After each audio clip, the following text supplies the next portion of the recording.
Oke, assalamualaikum warahmatullahi wabarakatuh. Selamat pagi, siang, sore ataupun malam, dimanapun anda berada. Semoga selalu dalam keadaan sehat selalu ya. Oke, pada kesempatan kali ini saya akan menjelaskan tentang pengontrolan dengan gerbang logika ya. Ternyata di pneumatik itu juga ada rangkaian logika ya. Kalau di digital itu kan ada gerbang AND, OR gitu ya. Di sini juga ada ya. Ini contoh kasusnya ya. Di praktikum 7 itu kita akan belajar tentang rangkaian logika OR. Nah, problemnya seperti ini. Rangkaian logika OR ya. Soal sebuah benda didorong ke dalam keranjang. Ini ada keranjangnya misalkan di sini. Untuk memulai pekerjaan, sebuah tombol start ditekan. Jadi nanti ada tombol start ditekan. Dan untuk memastikan bahwa benda benar-benar keluar dan terdapat tanda bahwa silinder telah berada di keadaan maksimum. Jadi nanti pada saat dia ini benar-benar sudah keluar, di sini ada tandanya gitu, ada sensor yang mengindikasikan bahwa silinder benda ini sudah jatuh misalnya ke keranjang. Setelah itu silinder kembali ke posisi lagi semula gitu ya, atau minimum dengan otomatis. Jadi begitu dia sudah mendorong ini sampai jatuh, dia nanti akan kembali secara otomatis. Nah, di sini nanti tombolnya itu ada dua nanti ya. Jadi coba nanti Anda buat dua tombol, jadi tombol A sama tombol B. Kalau tombol A ditekan dia bisa jalan, kalau tombol B ditekan dia bisa juga jalan. Nah, itu kita bisa gunakan logika OR ya. Atau sebelum ke sini saya jelaskan dulu ya tentang rangkaian logika di dalam sistem pneumatik ya. Nah, ini gerbang logika ya. Jadi ini gerbang logika, jadi simbolnya nanti kalau logika OR itu ini ya simbolnya. Kemudian nanti fisiknya seperti ini ya. Ya, fisiknya seperti ini. Kemudian rangkaian secara pneumatiknya seperti ini. Ini A, B itu. Ini rangkaian ekuivalennya ya. Jadi kalau tidak ada alat ini, Anda bisa menggunakan valve 3/2 sebanyak 2 buah gitu ya. Jadi tanpa menggunakan gerbang ini, nanti dirangkai seperti ini. Nah. Atau kalau di elektrik ya, di elektrik Anda bisa menggunakan ini ya, di elektrik ya. Jadi kalau di elektrik Anda bisa menggunakan saklar ini. Ini model rangkaian elektrik ya. Tapi kebenarannya kalau A-nya 0, B-nya 0 maka outputnya 0 harusnya. Ini kebalik, sorry ini belum saya ganti ya. Ini kebalik, ini harusnya 0 ya. Kalau dia 0 dia 1 ya, ini saya ganti aja ya. Ini harusnya kalau 00 dia 0 ya. Nah, gini. Kalau 0 dengan 0 dia 0, kalau 0 dengan 1 dia 1. Jadi kalau salah satu ada udaranya maka dia akan menghasilkan udara gitu ya. Logika OR kan gini tabel kebenarannya. Nah, kemudian yang berikutnya lagi ada gerbang lagi namanya gerbang N gitu ya. Gerbang N itu seperti ini ya, simbolnya nanti di pneumatik ya. Ini bentuk fisiknya lah. Ternyata bentuk fisiknya itu hampir sama. Sama bentuk fisiknya. Yang membedakan nanti simbolnya. Simbol di body dari komponen ini gitu. Jadi nanti Anda perhatikan karena secara fisik sama, hanya saja logonya nanti di sini yang beda. Ya. Karena dalemannya juga beda nanti, tapi dari luar sama. Nah. Kemudian ini rangkaian pneumatiknya. Jika kita tidak mempunyai rangkaian katup ini gitu ya, atau valve ini, kita bisa merangkai dari 2 buah valve 3/2. Nah, kalau ini aktif maka keluarannya juga ada udaranya ya. Ini bisa kita rangkai seperti ini. Kalau elektrik itu bisa menggunakan saklar gitu ya. Kita rangkai secara seri itu gerbang OR. Oh ini, jadi ini tabel kebenarannya ya, tabel kebenarannya. Kalau dia 00, kalau dia 0 dan 1 dia 0. Nah, ini salah juga ya. Jadi kalau dia 0 dengan 0, A dan B-nya misalnya A dan B 0, maka outputnya 0. Kalau A-nya 0, B-nya 1 ya 0 ya. Kalau A-nya 1, B-nya 0 dia 0. Kalau A-nya 1, B-nya 1, maka outputnya baru 1. Jadi kebalikannya yang ini tadi. Oke, itu ya, itu gerbang nanti ya. Nah, ini contoh rangkaiannya ya. Kalau dirangkai itu logika N itu kayak gini. Ini ada gerbang, ini tombol ya. Kalau ini tombol A ditekan, tombol B ditekan, baru dia bisa gerak maju.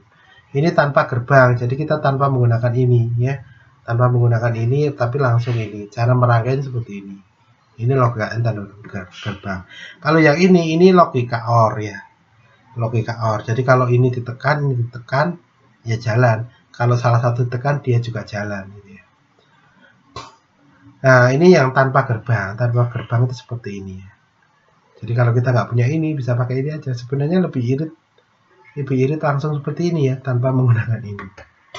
Tapi di pneumatik difasilitasi gerbang seperti itu. Kalau ini nanti butuh sambungan gitu ya, ada junctionnya. Nah kalau nggak punya sambungan, nah repot ya. Tapi kalau ini kan sudah ada terminalnya nanti, terminal untuk saluran udara, jadi tinggal dimasukkan. Kalau ini butuh sambungan nanti. Oke, itu tentang gerbang. Nah, kita kembali lagi ke kasusnya nanti ya. Ini seperti itu, tadi sudah jelaskan. Nah, ini logika N ya. Kalau logika N ini contoh kasusnya ya, pengoperasian dua buah tombol T1 dan T2 ditekan menyebabkan elemen pembengkok mesin pelipat mendorong turun ke bawah dan menahan ujung lembaran plat dengan ukuran sekian. Jika kedua atau salah satu tombol saja dilepas, maka silinder kerja ganda kembali posisi semula atau inisial. Nah, ini seperti ini. Jadi ada dua buah tombol nanti ya.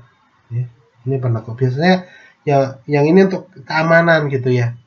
Kapan makainya ini gitu, makainya ini pada saat misalkan kita mau menekuk ya, atau mesin, biasanya mesin gerinda kayak gitu ya, gerinda atau mesin potong gitu ya, tangan itu harus posisinya aman gitu. Aman artinya menyentuh tombol misalkan ya, jadi tombol dan kaki juga harus posisinya aman. Jadi untuk mesin itu bisa bekerja, maka tangan dan kaki harus posisinya tepat ya. Kalau tidak tepat nanti bahaya, misalkan di sini kok ada tangan di situ ya, ya pasti akan tertekuk itu ya, bahaya. Oleh sebab itu diperlukannya gerbang N itu seperti itu. Jadi sebagai prasyarat untuk mesin itu dapat bekerja itu apa? Misalkan kakinya harus di posisi yang benar, tangannya juga harus di posisi yang benar. Jadi misalkan ada dua tombolnya bisa ditaruh di bawah di sini, atau tombolnya untuk kedua tangannya, tangan kiri dan kanan. Tangan kiri dan kanan harus di posisi yang benar. Artinya tombol itu ditekan oleh kedua tangan kiri dan tangan kanan ya, baru bisa bekerja. Nah, misalkan seperti itu untuk pengaman. Oke, kemudian yang praktikum 9 itu rangkaian kombinasi logika N dan OR. Nah, ini contoh kasusnya ya. Jadi nanti kita gunakan dua buah gerbang tadi, N dan OR. Soalnya membuka, Anda diperintahkan membuka dan menutup jendela. Ini misalkan jendela ya. Nah, ini jendela. Ini kebalik, harusnya dia di atas itu ya. Membuka dan menutup jendela seperti pada gambar di bawah ini dilakukan dengan cara menekan salah satu tombol atau lebih dari ketiga tombol yang ada ya. Jadi bisa salah satu atau ketiga-tiganya ditekan ya. Apa dengan posisi silinder berada pada posisi minimum ya, syaratnya itu posisinya minimum dulu, atau jendela tertutup. Nah, kalau jendela terbuka nggak perlu ditekan lagi, yang udah fungsinya tombol itu untuk membuka. Artinya tombol itu berfungsi kalau silindernya itu kalau pintunya benar-benar tertutup atau posisi minimum. Kalau tidak tertutup dia tidak kerja. Nah, contoh kontrol dirancang sedemikian rupa supaya jendela dapat dibuka atau ditutup dari bagian manapun ya.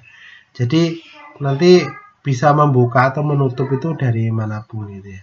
Untuk menutup jendela dengan menggunakan tombol T4 gitu ya, yang ditekan kapan saja. Jadi tombol T4 itu nanti digunakan untuk menutup ya. T1, T2, T3 untuk membuka. Intinya seperti itu. Nah, di sini tombol T1, T2 dan T3 sampai dan T4 kan aktifnya nggak boleh bersamaan itu ya nanti ya. Itu bagaimana? Langkah penyelesaiannya Anda buat dulu sebenarnya rangkaian logikanya nanti ya. Rangkaian logikanya. Pada saat T1 dan T2, T3, T4 itu apa hasilnya gitu ya. Atau seperti ini saya jelaskan di sini di rangkaian logika ya. Jadi Anda buat dulu gerbang logikanya nanti. Oke, karena dia kan ada 4 buah tombol ya. Oke, ini ada 4 tombol. Ini udah jadi misalkan ini T1 ya. T1, T2, T3. Nah, ini Y. Misalkan outputnya di Y, dia buka Y1 ya. Pada saat dia 0, dia 0, dia 0, maka dia juga 0 ya. Kan ginian ya. Pada saat T1-nya 0, dia 0, T2-nya, T3-nya 1, maka dia 1 ini ya. Dia akan maju gitu ya. Nah.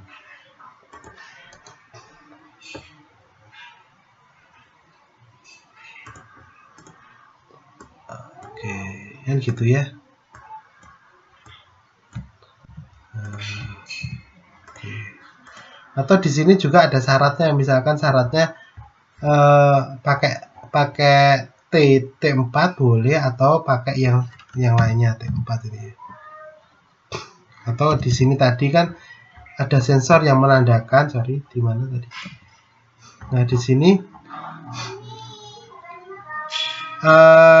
dengan cara dengan posisi, nah ini nih.